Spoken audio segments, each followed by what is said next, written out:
والله مستنيك عشان عايز اسالك في حاجه مهمه. حبيبي عامل ايه؟ ده انا قلت انا داخل مع واحد صورتك دي؟ اه انا قلت انا واحد مع داخل برازيلي. لا مصري. حبيبي عايز اسالك بقى سؤال بجد. اتفضل يا حبيبي. دلوقتي انا في الجونه، تمام، وشغال في مكان سياحي وكده بيقدم خمور، بس انا شغلي مش في الحاجه دي. هل فلوسي حرام؟ حرام؟ مفيش كلام حتى لو شغل بعيد عنها. هو مش المكان اللي كل الدخل اللي بيدخل في مكان واحد؟ بس لا بص يا عم الشيخ معلش ثانية جبت لك يعني انا مش ببرر تمام. الحلال باين والحرام باين يا شيخ. بس دلوقتي المفروض ان هو يسعى في مكان تاني. ده لو قدامه فرصة تانية صح؟ اكيد طبعا يسيبها. حلو. طب لو مش لاقي دلوقتي، ظروفه وحشة، ايه؟ يسيبها برضه لان ده حرام.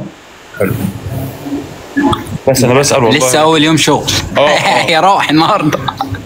لا الشرع اقول لك حاجه من ترك شيئا لله عوض الله خيرا منه. ما فيش احسن من اللقمه الحلال. فعلا والله. ده بقى له 4 سنين هنا. لا بس انا قرأت كتير يعني وشفت الشيوخ بيقولوا انه طالما انت مش ايدك في الحاجه دي وشغلك بعيد عنها فمالك حلال. لسه من شويه كان شارح مال. انت دلوقتي في مال داخل من الخمر ومال داخل من حاجه محلله، فهو ده مال مختلط. حرام على حلال. ليه دخل نفسي في شبهات ومال حرام ودخل نفسي في الكلام؟ فخليني في شغلانه تكون حلال افضل يعني. تمام يا شيخ، شكرا جدا والله. المعلومه دي حقيقه هتفيدني يعني عشان انا بقرر ان انا امشي. ربنا يوفقك تاني. تعالى يا برو. عايز تشوفنا انا؟ لا حد تاني، حد بس. اديني نصايح بقى، قول لي حاجه اعملها. قول له بطل اكسبت يا شيخ، بيلعب وين اكسبت يا شيخ. والله واحد كاتب لي تحت الشيخ تخصص فيديوهات وترند. يا شيخ بعد اذنك يا شيخ. طب خليك معايا ثانيه، يعني انا يا احمد عشان ما ردتش عليك وكنت مشغول ونسيت تكتب لي الشيخ تخصص فيديوهات وترند؟ مش هقول لك الله يهديك ويصلح حالك. والله واحد يعني ده بقى اعمل له حظر يا محمد ولا اسيبه؟ ايوه مكفر عنده بس هذا. ايوه عنده. ايوه اعمل له حظر ولا اسيبه؟ لا سيبه، ما تعملش حظر لاي حد نهائي. شوف مين ده كده. سيبه عشان خاطرك بس. لا لان انت لو فضلت تشغل بالك بالناس دي هتلاقي هو عمل لي فولو وانا بشوف. والله اعمل له فولو دلوقتي. انت عارف يا محمد والله العظيم انا بزعل قوي لما الناس ما بتديش الاعذار للشخص اللي قدامها. يعني النبي صلى الله عليه وسلم قال اعطي لاخاك كام؟ 70 عذر. تمام؟ يعني تخيل. والله يا شيخ الدنيا بقت بايظه خالص، الواحد بيعاني. يلا ربنا يهدي الشباب ويصلح حالهم. طب السجاير حرام يا شيخ؟ السجاير حرام ايه؟ بحياة ولادك حرام. ايوه يا ابني حرام. حرامة بس مش قوي صح؟ لا حرام. حرام. لا اله الا الله. والله يا شيخ انا نفسي بقول لك يا محمد انا هتكلم معاك في اللي انت عايزه، بس في حاجه بتضايقني قوي يا شباب. برضو قبل كده حد ضايقني، تمام؟ واحد برضو بنت قبل كده راحت مكلماني وقالت لي يا شيخ انا عايزك ضروري وكلمني. رحت قلت لها حاضر، فهي رنت عليا في وقت انا كنت نايم، قلت لها طب خلاص انا هنام دلوقتي واول ما اقوم هكلمك. كانت عايزاني في مساله ضروريه يعني. فتمام فقمت بالليل. استنى بس. تمام وانشغلت جامد ما عرفتش. فجت تاني يوم في اللايف تقول لي انت شيخ ترندات وانت شيخ وحش وانت مش عارف ايه، وراحت شتماني وسباني. قلت لي ست الله يسلمك انسان العذر. تمام؟ فثانيه بس يا محمد.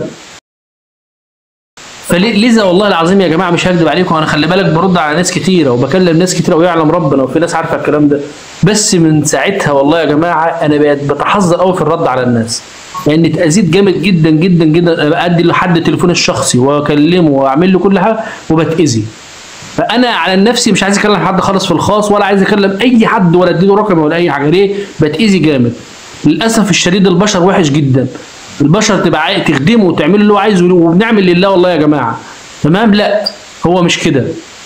البشر عايزك تبقى يا جماعه، ما احنا مشغولين، احنا ورانا دنيا وحال وربنا يعلم بينا. الله المستعان.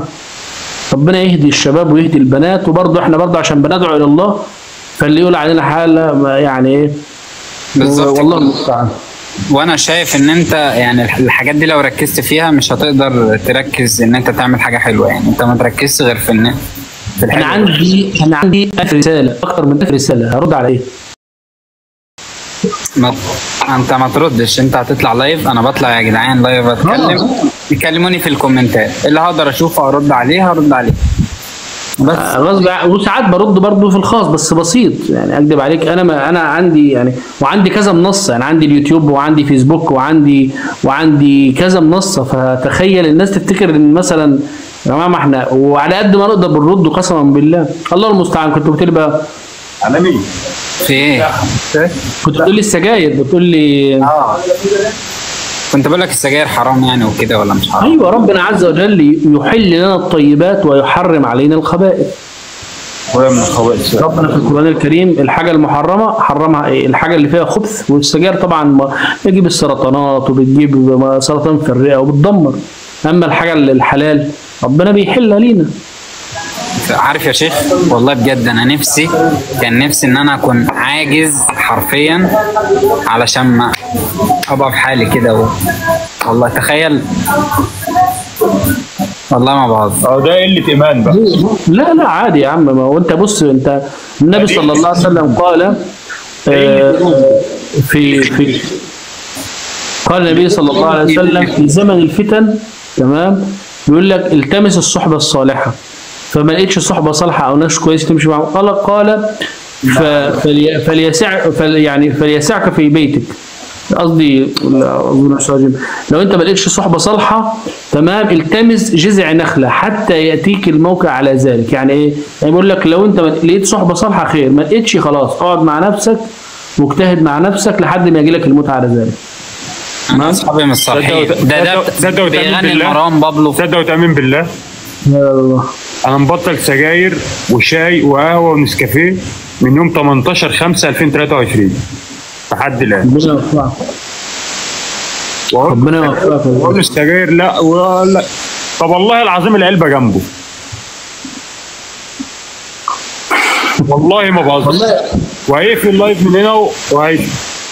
بص يا شباب انا بجد والله ده عنده قله ايمان، ضعف ايمان بالله ده عنده. لا والله ربنا مش هيحرم حاجه عليك، والله يا جماعه اسمعوا، ربنا مش هيحرم حاجه علينا الا لما هي فيها ضرر للانسان.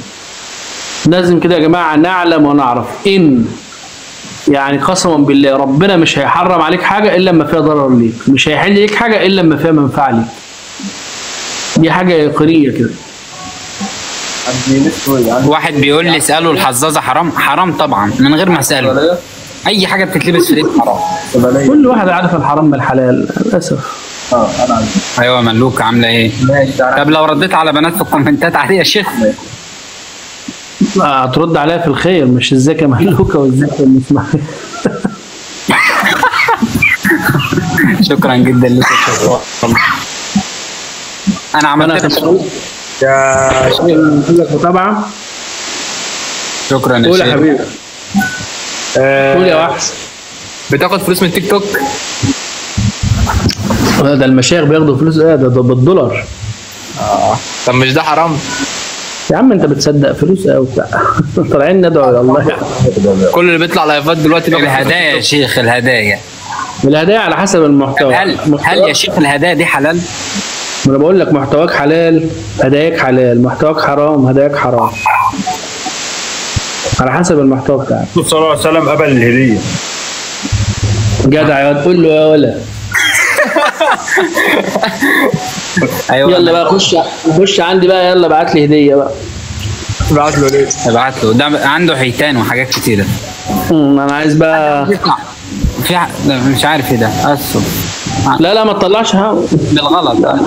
هي شكلها عايزه تطلع معاك يا شيخ. يلا انا اشوف. خليك، انا هنزل. ماشي يا سيد البنت محترمه. انا بالغلط، ده هو اللي داس والله. انا لسه هستنى. لا خير. وهو ده منك. على العموم ربنا يوفقكم يا شباب وييسر لكم امركم، ونتمنى لكم الخير. انا شيخ على خير وان شاء الله كده. اهم حاجه تصلوا الفجر. ماشي الله باذن الله. المشكله ان في الجونه هنا ما بيأذنوش ولا بيعملوا اي حاجه يا شيخ. يا عم انت مالك، روح صلي الصلاه اللي هتنفعك. فعلا. ماشي يا شيخ. حبيبي يلا اشوفكم على خير يا شباب، مع السلامه.